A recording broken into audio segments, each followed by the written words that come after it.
Sénégal, bonjour. Rappel à Dieu de Serigne Moustapha Saliou Mbacké à 82 ans. Et c'est Walf Quotidien qui nous informe. Une belle lumière, et bien une belle lumière s'est éteinte. Information à lire également dans Tribune Quotidien ce matin. Le journal du groupe des médias de renseigner. La communauté bourride est de nouveau en deuil. Bon, Serigne Moustapha Saliou Mbacké tire sa révérence. Note en tout cas Tribune Quotidien ce matin. Restons avec le journal du groupe des médias qui parle de grogne, de grogne du côté des centrales syndicales. Et là, le front social, le front social en ébullition. Note en tout cas Tribune Quotidien ce matin. Ce matin, retenons d'après toujours le journal du groupe des médias, le SAMES annonce une grève de 48 heures à partir d'aujourd'hui. Les travailleurs de la justice déposent un préavis de grève et exigent et Johnny la satisfaction de leurs revendications. Revendications et entre autres Tokani, Pachalimon, Ruid Boguet ici et là. Et cette Tribune Quotidien qui renseigne également le SAES et le SAES s'attriste et démontre les propos du docteur Abdourahmane Diouf, ministre de l'enseignement supérieur, de la recherche et de l'innovation. En tout cas, l'absence de dialogue avec l'État déplorée par les syndicalistes. Note bien entendu Tribune Quotidien ce matin. Ce matin, le quotidien sans contour ni détour de révéler à sa une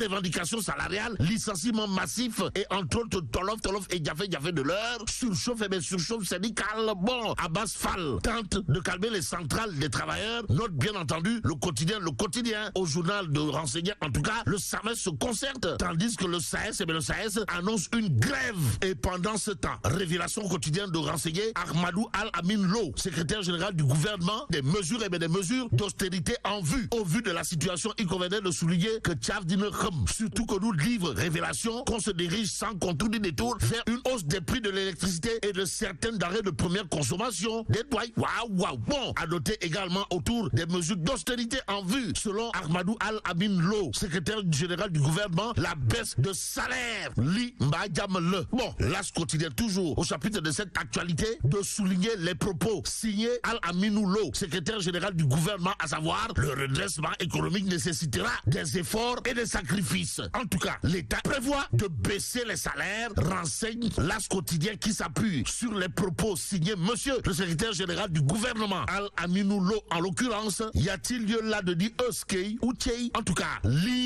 quotidien de révéler soutien de l'endettement du Sénégal, le plan d'austérité du gouvernement. Bon, Mohamed Al-Aminou Lo annonce la suppression des subventions à l'électricité et au carburant.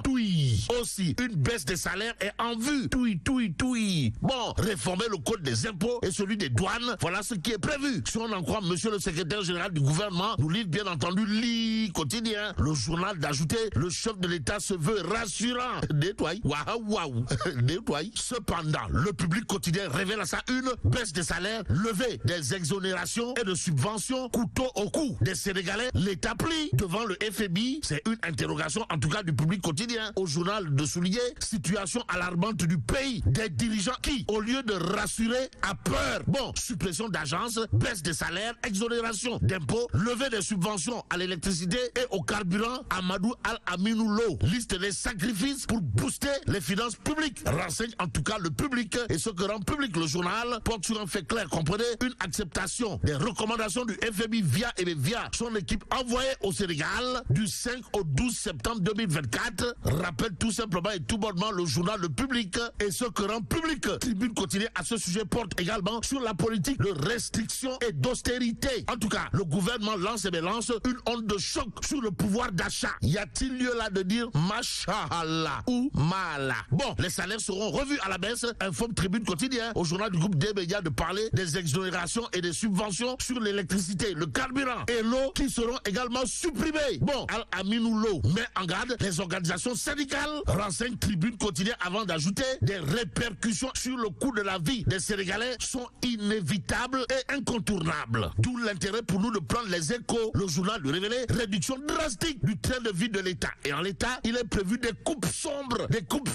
Et c'est Gorgorlou qui va encore trinquer. Note les échos au journal de souligner les propos signés Al-Aminou Lo qui dira que oui, il faut un rabaissing salarial. Oui, le retour à la vérité des prix. Oui, bon, retenons également l'autre information du journal Les Échos, à savoir Soda Marem Ndiaye licencie 10 personnes, augmente son salaire et celui du PCA. On est où là? C'est l'interrogation qui s'imposerait. Bon, retenons également ce qu'il y a de retenir autour de cette actualité. D'après les Échos qui nous livrent la déclaration de Monsieur le Président, son Excellence Bassirou Diomaye Diakhar Faye, à savoir le régime sortant a menti au peuple. Mentir au peuple diable. Tout compte fait, critique quotidien de nous amener au commissariat à la sécurité alimentaire. La sécurité alimentaire et à la résilience, histoire de nous renseigner les actes posés par la DG Marem Soda Ndiaye. En tout cas, là aussi, Ndiaye, Marem Soda, balait 10 travailleurs et 10 travailleurs avant d'augmenter son salaire à elle et celui du PCA. Voilà, Bok, sommes-nous tentés de dire. Que dire d'autre de l'actualité sinon? Ce que renseigne également critique le journal Le Révélé, dégâts collatéraux du rapport de la Cour des comptes sur, et bien sûr, la période 2019-2024, la cure d'austérité du PM Sonko en branle. Bon, le ministre secrétaire général du gouvernement balise le terrain. Note bien entendu critique, d'où l'intérêt pour nous de prendre le Témoin quotidien. À la une du journal, on peut lire rapport de la Cour des comptes. Les Sénégalais dénoncent la gestion de Macky Sall. Macky Sall apparemment indexé. Surtout que le quotidien, à propos toujours du rapport de la Cour des comptes révèle, Moussatine invite Sawai Nyangal National Universel Mondial, comprenez Gorou Adjaratou Marem Faisal, à s'expliquer Raking Tak Taf Taf et Johnny Yodi, pour ne pas dire Keng. Donc, sur le rapport de la Cour des comptes de la gestion des affaires publiques de 2019 à 2024, mettant à nu des attitudes de voleurs de la République, celui qui devrait en réalité des réalités s'expliquer, c'est Macky Sall. D'après Moussatine, dans le quotidien ce matin, il y a dans le point actu, Maître Moussa Diop qui tient à rappeler que Maître Abdoulaye Tine a démenti la Cour des comptes d'étoiles. Waouh. En tout cas, Monsieur le PCA de la Sogepa a dit que les immeubles n'ont pas été vendus. Ajoute bien entendu Maître Moussa Diop, nous livre le point actu ce matin, il y a dans le Peuple quotidien, Mohamedou Lamine Massali, président du parti UNR, qui dit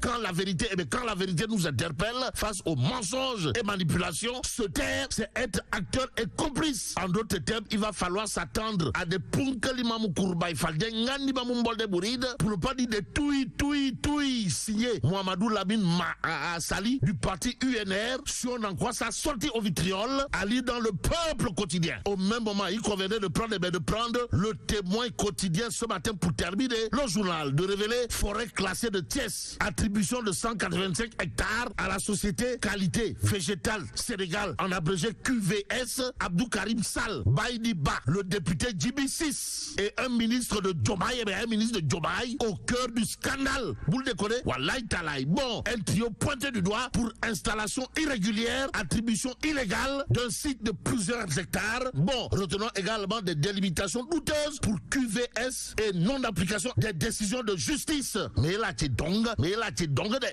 Allah. Bon, que Dieu